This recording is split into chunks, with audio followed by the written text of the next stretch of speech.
Alright, so what's up mga brods, ayun no? It's Saturday morning. So magandang umaga po sa inyo. So sa dinami-dami yung nagre-request ng daily. So feeling ko hindi ko kaya ng daily guys, pero bibigyan ko kayo ng mga raw updates dito sa ating mga project car. So ayan si Tudor, ayan si Terrano. So si Terrano, as you all know, binaba natin yung kanyang cylinder head. So tinap overall natin siya. So far so good. Ayun yung kanyang head gasket pala guys, no. Medyo meron naman tayo na ayos dito ng konti, pero hindi pa rin ako satisfied. So pag-uusapan natin yan next time sa next video natin. So meron tayong mga pinarts hunting na mga pyesa para dito kay Terrano. And ayun yung mga iba pa. So ilalagay natin yan soon. And gusto ko kayo ngayon bigyan ng update dito kay Tudor. So syempre matagal-tagal na nating hindi na pag-uusapan tong aking sasakyan. So ang last update dito is napa-under na natin yung kanyang bagong engine. So guys, no, in-engine swap ko itong si Tudor from EFI, from carb type to EFI. Ayun yung kanyang old engine. And yung last update dito is saktong umandar lang siya. Actually hindi ko pa natatapos yung loob guys, ayun. So nangyari, dumating si Terrano, kaya tinigilan nating gawin muna tong si Tudor. So ba't ba siya nakaganyan ngayon? Actually tinangka ko na siyang gawa ng aircon kasi sumingaw yung AC niya last time nung ginawa natin siya. So ang nangyari, sira yung kanyang fitting. Nagsisingaw siya dito sa mismong sheet niya. So ipapagawa natin yan. And so ngayon guys, gusto kong ipakita sa inyo kung ano ba talaga yung dahilan, kung bakit natin talaga siya in-engine swap. So ngayon guys, i-start up natin yung ating project Tudor. So kuha lang akong battery and ayusin ko to. Let's go. Alright, so kuha tayo ng battery guys, no. Ang battery naka-charge dito. Yun, no. Subukan natin bunutin.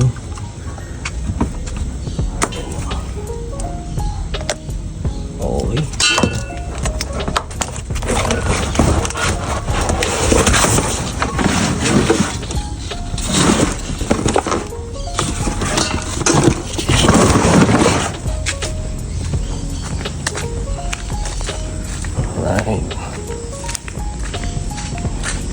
So sa mga nakakalala nitong project na to, so pa-comment naman. Yun yung body niya. Hindi ko pa nadi-dispatch actually guys. So sooner or later nangangalakal tayo, pera din yun. So tinanggal ko na muna yung kanyang radiator fan. And subukan natin siya paanda rin. So guys, no, as far as I know, umaandar na matino itong sasakyan kong to. So tingnan natin. It's been 3 months nung last ko tong ginamit. Kasi nga nabisi tayo dito kay Terrano. Na-size natin siya. Subukan natin siyang paandarin guys. Ito yung pinaka-dahilan dyan kung bakit talaga yung engine swap tong sasakyan kong to. Ito yung pinaka-inaabangan tuwing i-start ko tong sasakyan na to. Siyempre guys, ang laking difference nung ano ba to? So siyempre guys, ito yung major difference ng carb sa EFI. Grabe guys, oh, nagkanda amag-amag na. Mga puwan guys, wala pa naman. Yung helmet ko, oh. Kailan ko kaya magagamit to ulit? So share ko lang yung helmet ko guys.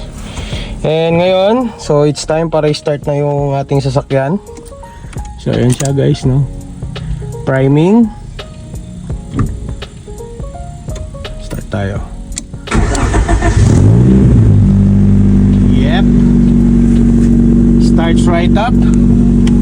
So yun yung pinaka-inaabol natin sa ginawa nating pag-engine swap kay Tudor guys, yung kanyang cold start. So imagine niyo no, 1989 body na sasakyan, 1989 na Nissan Sentra or 87 to be exact sa US kasi guys, as I've said, US version tong aking Nissan na to kasi nga 2-door siya. So medyo rare to dito sa Pilipinas and I'm lucky to have one like this. So hindi naman planado tong pagkakaroon ko ng 2-door pero ayun. So nakakatuwa kasi makikita mo sa daan na 1989 body, isa siyang Nissan Sunny kung tawagin dito sa atin sa Pilipinas, and kung mag-start siya ganyan and EFI na siya, napakaganda ng kanyang andar. So yan no, ay, grabe oh, even yung fuel meter maandar siya. And ayun guys, ito lang naman yung update kay 2-door. Wala pa rin siyang dashboard. So ayun yung kanyang dashboard guys oh. So yun, medyo update lang tayo ng konti dito kay 2-door. Alright. So ngayon guys, ano na ba yung balak ko dito sa sasakyan kong to? Siyempre, tatapusin natin yung mga wiring na hindi natin natapos dito. So meron na akong na-discover sa kanyang wiring na ginawa ko na. So papakita ko sa inyo. So apparently yung kanyang aircon, pag ini-AC mo siya, so guys, no, nakita nyo naman na ito yung ginamit natin pangkuha kay, pangtingin pala muna kay Terano noon. And may aircon naman siya, so nagagamit namin siya noon ng naka-AC.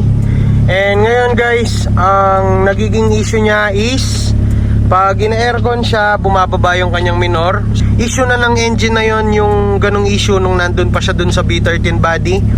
So sa mga hindi pa nakakapanood nung aking old vlogs about dun kung saan ko kinuha itong engine na to, so please check out nyo yung mga old videos naka-upload dyan dito sa aking channel.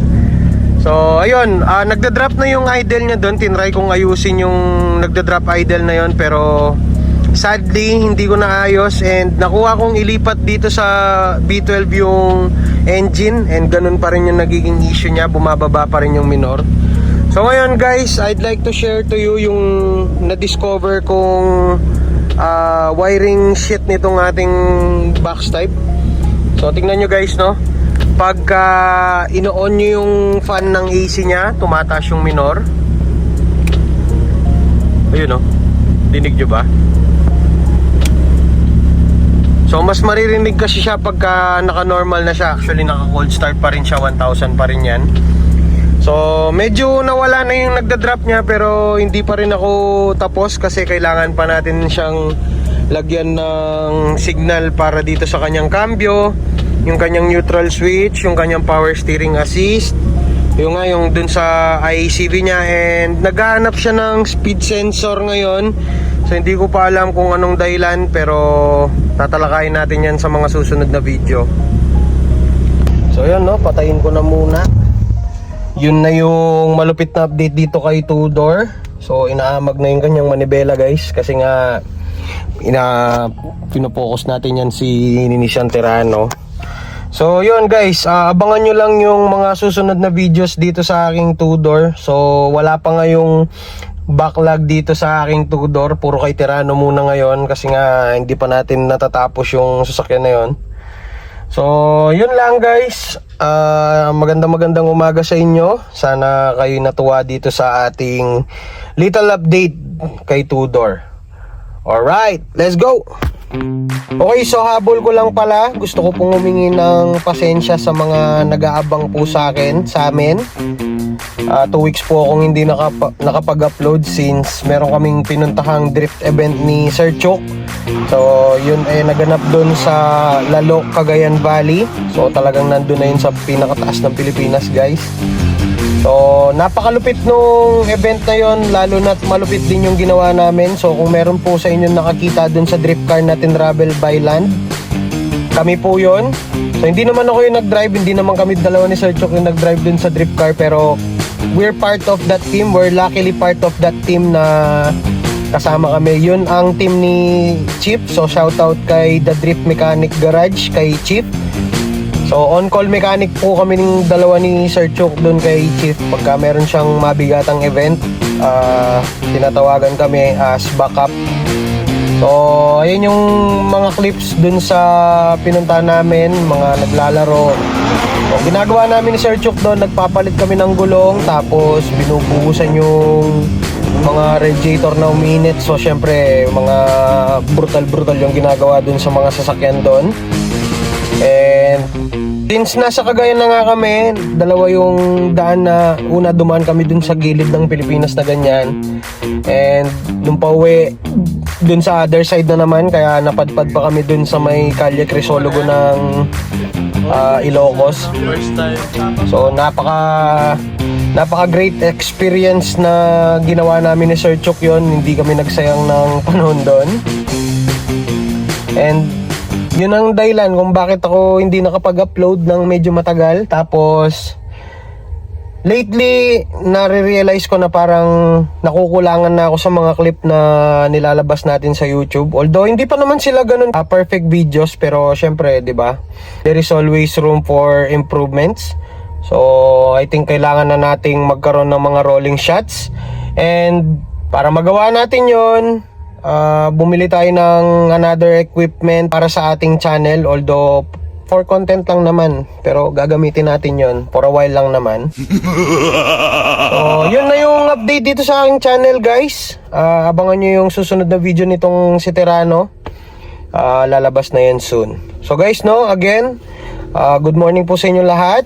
Have a nice day and ingat po sa inyong mga biyahe. Let's go!